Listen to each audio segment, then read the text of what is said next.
Tempat ini di dalam bahasa Spanyol bernama Casa Arabi, atau di dalam bahasa Arab juga disebut Al-Baitul Arabi, atau di dalam bahasa Indonesia Rumah Arab. Tempat ini merupakan tempat yang diberikan oleh pemerintah Cordova untuk berbagai aktivitas yang berhubungan dengan dunia Arab dan dunia Islam. Sekarang seminar ini menggunakan tempat ini. Sehari-hari tempat ini juga seperti museum. Karena itu banyak turis-turis yang datang ke sini.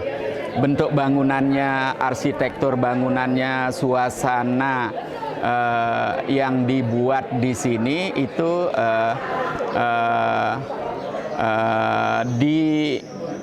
dibikin agar seperti suasana masa kejayaan Islam di Cordova ini.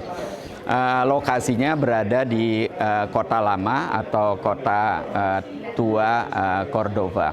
Di belakang saya ini adalah Yasmin atau melati yang persis sama dengan melati yang ada di Damaskus.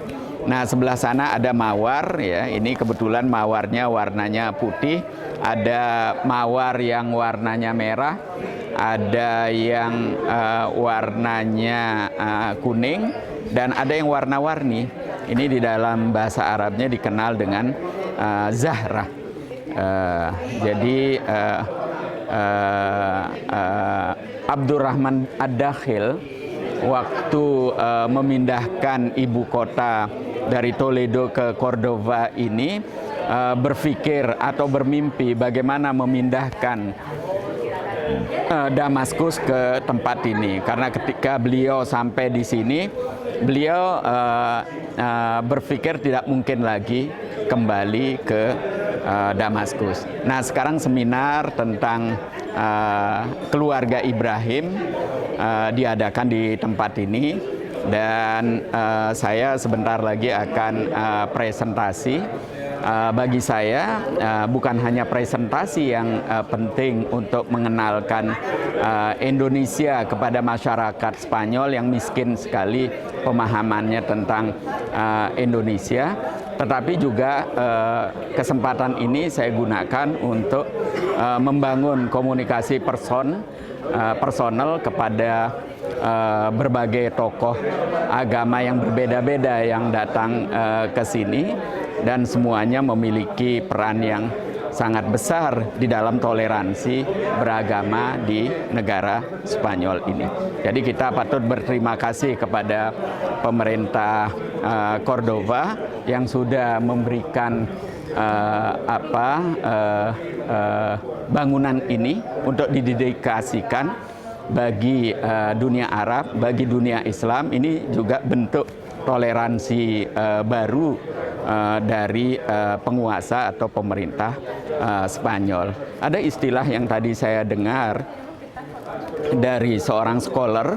Mereka mengatakan sekarang ini mereka mencoba untuk berdamai dengan masa lalu.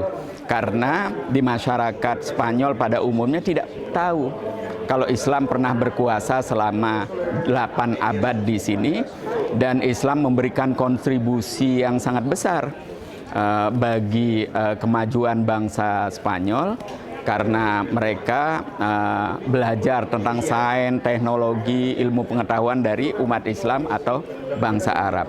Nah, miskinnya pemahaman sejarah atau kesalahan pemahaman sejarah ini membuat anak-anak Spanyol yang baru itu menjadi salah di dalam memandang dunia di luar negaranya. Saya kira kesadaran ini juga ikut mempengaruhi. Di samping itu tentu ada motivasi-motivasi bagaimana meningkatkan turisme yang sangat diandalkan bagi kerajaan Spanyol atau pemerintah Spanyol untuk mendapatkan devisa. Saya kira kombinasi pertimbangan ini ikut mempengaruhi keputusan-keputusan politik. Tapi lepas dari semua itu, berbagai pihak, baik tokoh agama di sini maupun pemerintahan, termasuk juga para pemikir di perguruan tinggi, mencoba untuk menyikapi berbagai perbedaan itu, apakah itu ideologi, politik, maupun paham-paham keagamaan. Mereka lebih toleran, lebih moderat, dan saat ini juga bagaimana berinteraksi di antara tokoh-tokoh agama dan para pengajar di perguruan tinggi untuk memperkaya. Ya, tapi semangatnya adalah moderasi, toleransi, dan bekerja sama. Alhamdulillah, seminar internasional 2 hari ini segera berakhir dan sebentar lagi akan diikuti dengan closing ceremony. Seminar 2 hari ini mengambil tema, kalau di bahasa Indonesia kan, maka berbunyi dari dialog Islam Kristen menuju kerukunan anak cucu Nabi Ibrahim. Seminar ini merupakan putaran pertama dari serangkaian seminar yang akan dilakukan dengan tujuan bagaimana situasi dunia yang semakin kisruh akibat perang, di samping juga masyarakat semakin tidak tentram karena masifnya penggunaan sosial media yang didominasi dengan narasi kebencian, kemarahan, permusuhan, sehingga kemudian menimbulkan suasana mencekam di masyarakat pada umumnya. Nah, 2 hari ini para tokoh agama, para ilmuwan dari berbagai universitas berkumpul di Cordova ini, yang diyakini pernah memberikan sebuah peradaban bukan saja secara material sangat maju, sains dan teknologinya sangat maju, tetapi kerukunan bagi kelompok-kelompok agama yang berbeda juga terjadi. Para tokoh agama yang berbeda diakomodasi, dan mereka yang memiliki prestasi menempati jabatan-jabatan penting di pemerintahan tanpa memperhatikan apa etnis maupun agamanya. Tampaknya romantisme itu ingin dimunculkan kembali. Tokoh-tokoh dari universitas terkenal di Madrid ini diberikan kesempatan untuk menyampaikan pokok-pokok pikirannya. Tokoh-tokoh dari berbagai universitas seluruh Spanyol juga hadir di tempat ini. Lebih dari itu, wakil dari Argentina, wakil dari Belanda, wakil dari Maroko, Mesir, dan Uni Emirat Arab juga hadir. Saya beruntung karena saya diberikan kesempatan untuk menyampaikan pokok-pokok pikiran, pengalaman Indonesia dalam mengimplementasikan toleransi. Saya tampil sebagai panelis kemarin bersama wakil dari Maroko dan Argentina. Argentina dipilih karena diyakini sebagai negara Katolik mayoritas, mampu menjaga kerukunan dan melindungi minoritasnya. Indonesia dan Maroko dipilih, ini menarik, karena Indonesia adalah negara Muslim paling ujung timur, sedangkan Maroko adalah negara Muslim yang berada paling ujung barat. Indonesia dan Maroko diyakini atau dinilai sebagai negara dengan mayoritas Muslim, bukan saja mampu menerapkan toleransi di dalam berbagai aspek kehidupan, tetapi juga mampu melindungi minoritasnya. Saya menyampaikan paper dengan judul Unity in Diversity, Indonesian Experience. Saya menyampaikan berbagai hal, mulai dari dimensi historis, dimensi sosial dan dimensi politis, termasuk juga kehidupan masyarakat dan pemerintahan saat ini. Dalam kesempatan ini, tokoh-tokoh agama mengelaborasi pemikiran keagamaan, interpretasi terhadap kitab sucinya terkait dengan toleransi. Ada 3 kelompok agama yang utama yang diberikan kesempatan untuk tampil. Yang pertama tentu Muslim, kemudian yang kedua Katolik, dan yang ketiga adalah kelompok agama-agama yang lainnya. Nah, lepas dari semua itu, ada yang menggembirakan.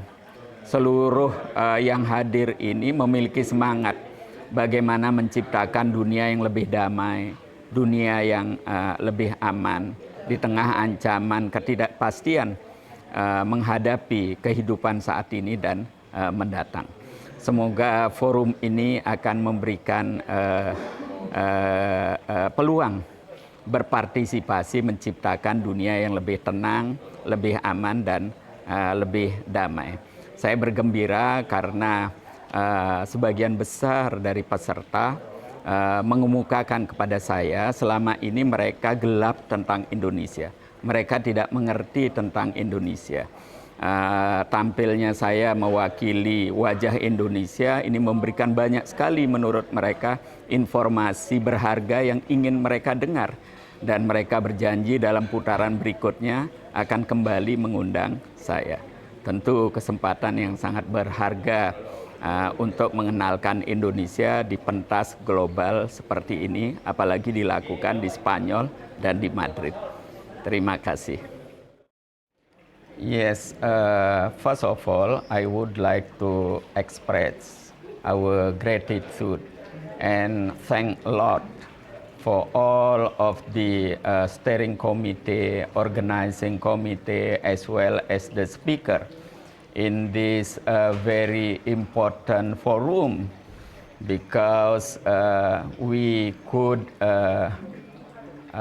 hear the very important topic from many important speakers who came from many other countries like Egypt, Morocco, Uni Emirat Arab, Argentina, and Dutch, Holland, also from Indonesia.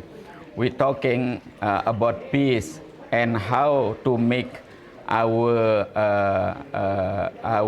world nowadays become more peace, because war in the many countries still happen. And also in the society, the effect of the social media, many hoax produced based on data and theory. It's influence people. It make people sad and nervous. So this forum is very important to balancing the positive narrative, the positive perspective, and how the many prominent persons could collaborate to make our world become peace and fruitful for all of us, whatever their ethnicity, whatever their nationalities, and whatever their religion.